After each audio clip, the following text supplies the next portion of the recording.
Sa ibang balita, walang basihan ang report na manoy may 1,000 fighters na tagusunod ni Sultan Jamarul Kiram III ang nagtungo sa Sabah bilang reinforcement ng Royal Army.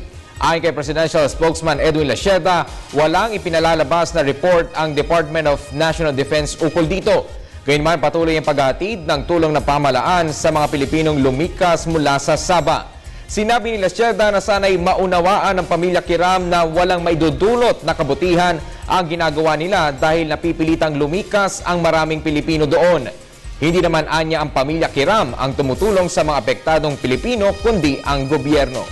Ang mga ay gusto po isang mapayapang resolution, siguro hindi maganda yung magpapadala ka ng enforcement. Again, but we have no confirmation on that point. Does it help the situation? No, it does not help the situation. We want a peaceful resolution.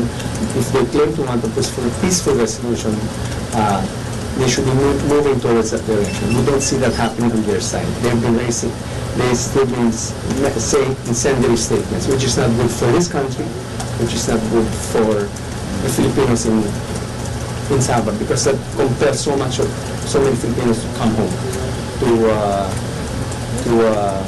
Sabah, to the Philippines. Ang concern natin right now, again, is to assist those Filipinos who are returning home. Hindi naman cargo ng mga Kiram pag umuwi sila.